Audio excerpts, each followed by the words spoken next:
Hi everyone, welcome to my channel. This is a book for every situation. If you're watching this video, thank you so much for checking it out. My name is Maria. I am from Miami. I'm a college student studying public relations. That's a little bit about myself. There's more in my about section. I also have a blog called A Book for Every Situation. The link is on my channel as well. And the two will have kind of related content. I'll usually, whatever I make a video about, I'll post it on my blog, maybe go a little bit more in depth on my blog, maybe on the video. We'll see how that goes. This is my first video and I wanted to make it a good kind of preview for the content that will be on the channel in general. So this is going to be a review of Call Me By Your Name, both the book and the movie. So focusing on the book but also the movie as an adaptation, the strengths and weaknesses in the movie compared to the book, and so on. So let's get started. Okay, so I want to start off with a little summary of the book. Elio is the main character. He's 17 and he lives in Italy with his parents, and his parents own this bed and breakfast kind of thing, but instead of for tourists, it's for scholars and students who are working on books and their thesis and things like that. So Oliver is the professor. He's a professor who goes to spend his 6 weeks doing research in Italy with Elio's parents.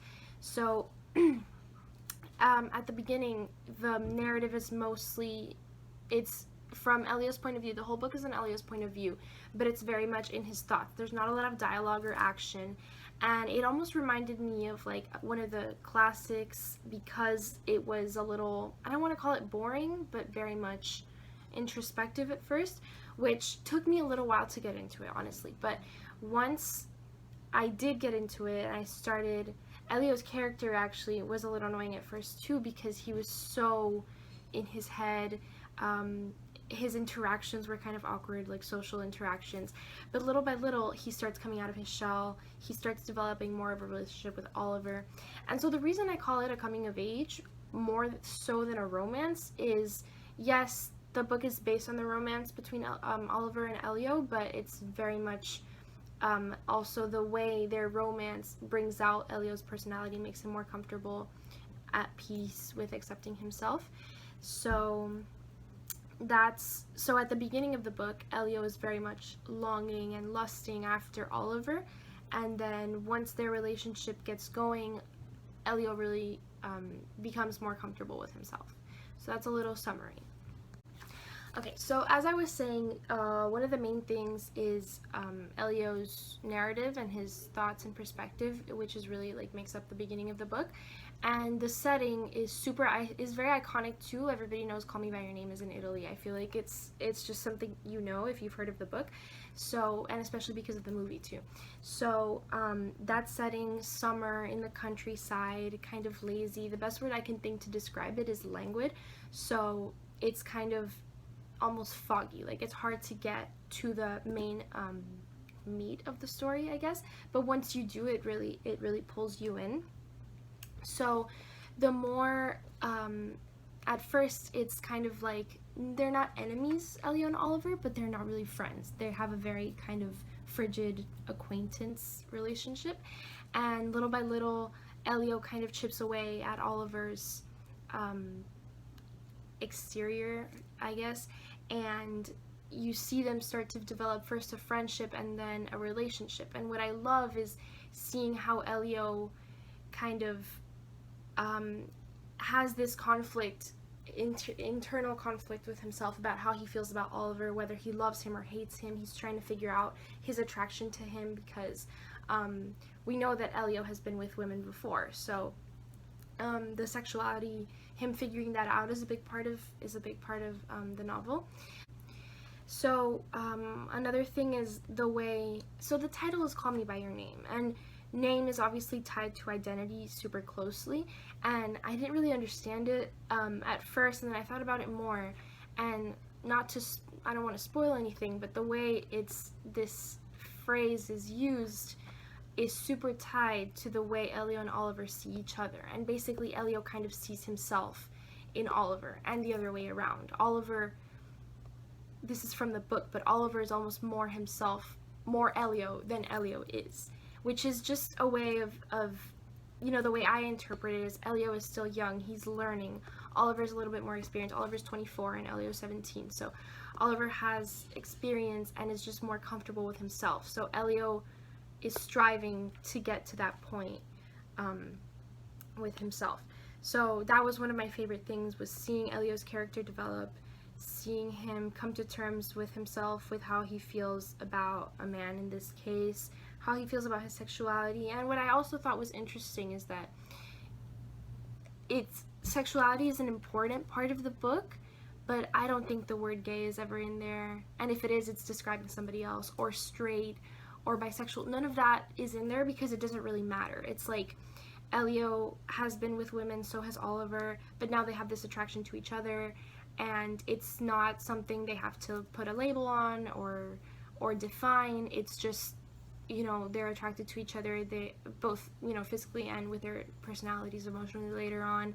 And I really like that because it's what we're seeing more now, that you don't have to say I'm this or I'm that. You just kind of, if you like somebody, you go for it, which is the way they did it here.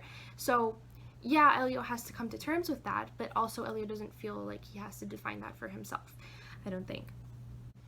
Okay, so that is basically my thoughts on the book. Loved it overall. Like I said, a little bit slow at the beginning. There's a change of setting about 3/4 of the way through to Rome, which I loved, all of those parts that took place in Rome. The ending is like maybe one of my favorite endings. It was sad. I'm not gonna say more than that. It was really sad, but it was a really good, I thought it was a really good ending.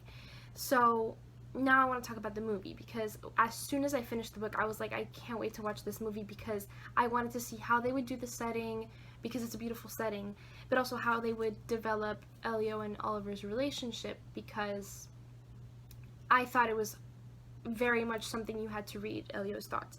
And I was right, because once I saw the movie, Timothée Chalamet as Elio and Armie Hammer as Oliver, they were amazing. The movie was amazing. I really liked it. But you can't, I would say the movie is more of a romance movie than the book is a romance book, because you can try, but you can't really put across Elio's thoughts in a movie without reading them. And Timothée Chalamet did a great job of showing some of Elio's kind of back and forth and insecurities, but you really have to read that to get the whole idea of his character. So I liked that better in the book. But the movie, the setting was great, the characters were great. I have my little notebook. Another thing about the movie that kind of frustrated me, the movie was long. It was a good 2 hours, which is not always the normal. It's kind of long. And still, they cut out some of my favorite parts from the movie, which I know is always a complaint that you're gonna have from a book adaptation, is, oh, they didn't include this part. And ooh, there was a character that I just remembered that they also didn't include, but that was, you know, not as important as they cut out some really important parts, especially the ending. Like, the ending in the movie, I guess it was more ambiguous, because the ending in the book is kind of drawn out, actually. Their relationship is drawn out in the ending, but, you know, if you've read the book, you'll understand what I mean. But in the movie, they kind of, like, it was over. And I didn't like that, because one of my favorite parts of the book was the ending. But, I mean, overall, I thought it was a really good movie.